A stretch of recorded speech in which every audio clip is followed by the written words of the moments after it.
Bonjour Bernard Guetta. Bonjour. Vous êtes député européen, vous appartenez au groupe qui regroupe notamment les députés qui sont proches, les soutiens d'Emmanuel Macron et tous ses alliés.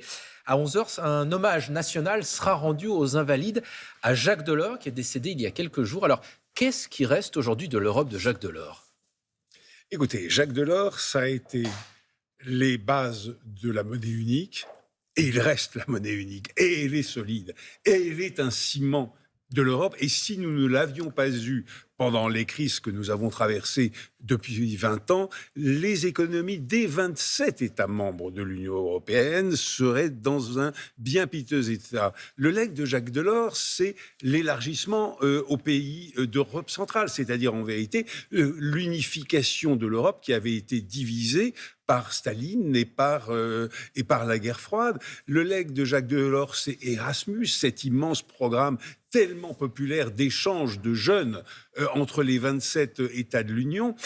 Le legs de Jacques Delors, c'est la force de notre unité au moment même où elle nous est plus que jamais nécessaire. Car malheureusement, il y a de grandes chances, ce n'est pas une certitude bien sûr, mais il y a de grandes chances, de grandes possibilités au moins, que Donald Trump soit réélu en novembre prochain.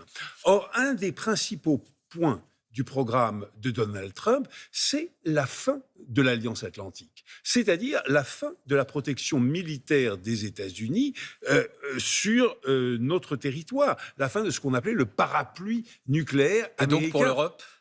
Pour l'Europe, il faut, c'est une nécessité aujourd'hui, mais absolue, développer enfin une défense commune et nous affirmer comme puissance autonome. Alors tout quand même n'a pas si bien fonctionné dans l'Europe de Jacques Delors. Quand on voit une partie de la défiance aujourd'hui des peuples, y compris en France, à l'égard de l'Union européenne, qu'est-ce qui a été manqué quand même dans ces dernières décennies sur le plan européen ? Écoutez, il y a eu une très grande défiance vis-à-vis de l'Union européenne, notamment au moment du non. Non seulement en France, mais aux Pays-Bas, au projet de traité européen.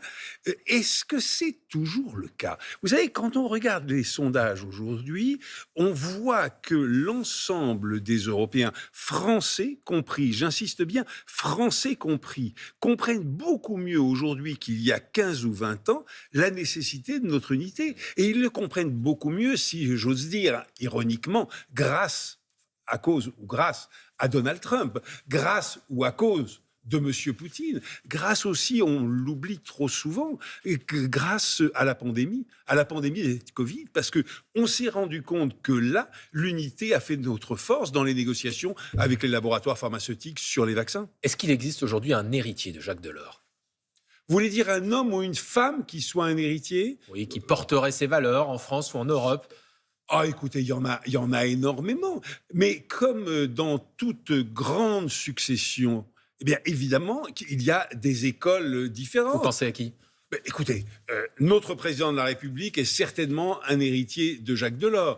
La gauche social-démocrate est certainement héritière de Jacques Delors. La CFDT, excusez-moi, est certainement héritier de Jacques Delors. Vous savez à quel point Jacques Delors était proche de la CFDT. Jacques Delors, fondamentalement, disons-le, avant même d'être un Européen, était un catho de gauche et un syndicaliste. Et c'est précisément parce que c'était un catho de gauche et un syndicaliste qu'il est devenu un aussi fervent Européen. Alors, cet hommage national, c'est important de le dire, sera à suivre bien sûr en direct sur France 2 après Télématin. Vous parliez il y a quelques instants justement des élections européennes. Oui.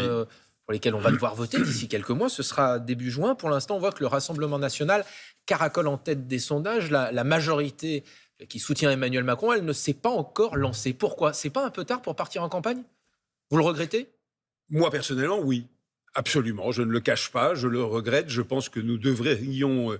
que nous aurions déjà dû être en campagne. Qu'est-ce qu'il faut faire alors maintenant ? Écoutez, maintenant, il faut commencer le plus vite possible à être en campagne, à avoir une liste, à avoir une tête de liste et à entrer en campagne. Nous avons pensé, je ne le pensais pas pour ma part, mais j'étais très minoritaire, nous avons pensé collectivement qu'il suffisait d'entrer en campagne, disons au printemps, parce que 2 mois de campagne, ça suffit. Oui, c'est vrai. Dans l'histoire, souvent, 2 mois de campagne, ça suffit. Mais étant donné la situation internationale, étant donné que nous aurons pour la première fois, je vais peut-être vous surprendre et surprendre nos téléspectateurs, mais je crois que pour la première fois dans l'histoire, nous aurons réellement des élections européennes qui porteront sur ce que doit devenir l'Union européenne dans un monde aussi dangereux, En quoi elles aussi sont troublé. cruciales, ces élections européennes? Mais écoutez, elles sont cruciales parce que, regardons la carte, le Proche-Orient, c'est-à-dire l'autre rive de la Méditerranée, nos portes, littéralement nos portes. On disait au 19e siècle les marches, mais c'est vrai, c'est vraiment ça.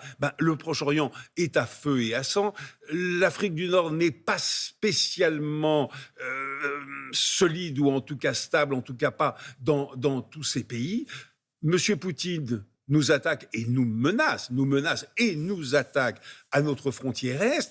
Et les États-Unis, on en parlait tout à l'heure, menacent de nous retirer leur protection militaire. Est-ce que la majorité peut arriver et battre le Rassemblement national, alors qu'on voit que les sondages, il faut rester prudent bien sûr, montrent que Jordan Bardella est 10-12 points devant la liste de la majorité présidentielle? Nous sommes à 6 mois de l'élection.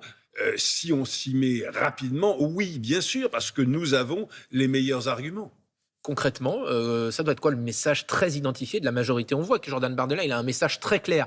Vous devez porter quoi en face? Écoutez, Jordan Bardella dit ce sont des élections de mi-mandat. Il se trompe complètement parce que, évidemment, qu'il faut des élections françaises, mais là, il s'agit des élections européennes. Et il s'agit de décider de la nature, de notre réponse collective aux défis qui nous menacent sur la scène internationale. Et ces défis, c'est le Proche-Orient, c'est évidemment Poutine à l'Est, et c'est évidemment le retrait des États-Unis d'Europe.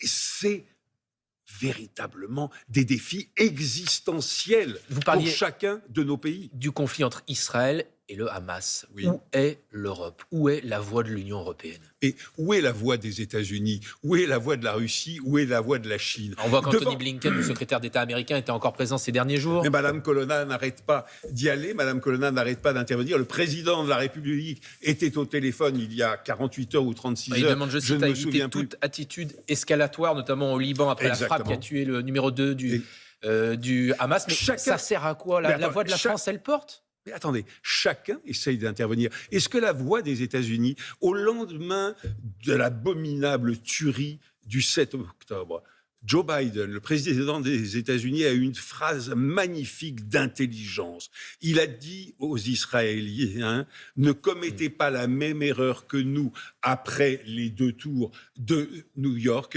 ne cédez pas au désir de vengeance. Pour vous, ils l'ont fait? Est-ce que pour vous, ils l'ont fait? Justement pas. Le président des États-Unis lui-même, le principal allié d'Israël, n'a absolument pas été entendu des Israéliens. Qui est aujourd'hui entendu des Israéliens? Mais j'ajouterais, qui est entendu du Hamas? Qui est entendu? Mais personne. Personne, justement. On a une situation de folie complète qui n'est contrôlée par personne. Pourquoi? C'est très simple. Parce que depuis 70 ans, cette guerre permanente oppose 2 peuples pour une même terre. Vous parliez de la crise, évidemment, également, et de la guerre entre la Russie et l'Ukraine. Est-ce que vous redoutez aujourd'hui que finalement, Moscou gagne cette guerre? Non, je ne le crois pas. Mais en revanche... Pourquoi?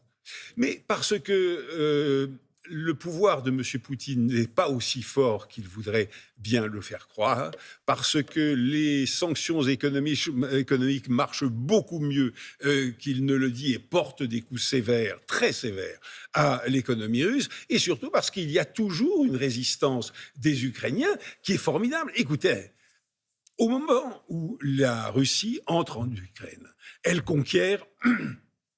Ça va pas ce matin. Hein. Elle conquiert... Vous avez un verre d'eau si vous avez arrêté de vous. Elle conquiert... Merci, pardon. Elle conquiert 25% du territoire ukrainien. Aujourd'hui, elle tient 17,50% du territoire ukrainien. Est-ce que la Russie avance? Non, la Russie a reculé.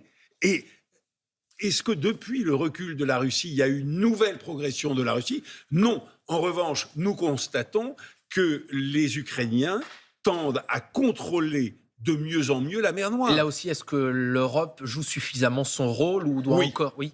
Absolument, absolument. L'Europe devrait en faire plus, comme les Américains devraient en faire plus. Les Occidentaux, d'une manière générale, devraient beaucoup mieux et beaucoup plus vite armer l'Ukraine qu'ils ne le font. Mais le soutien des Européens est strictement égal et parfois supérieur dans certains domaines à celui des États-Unis. Merci beaucoup Bernard Guettès, c'est à vous Samuel. Rendez-vous donc après Télématin pour l'hommage à Jacques Delors.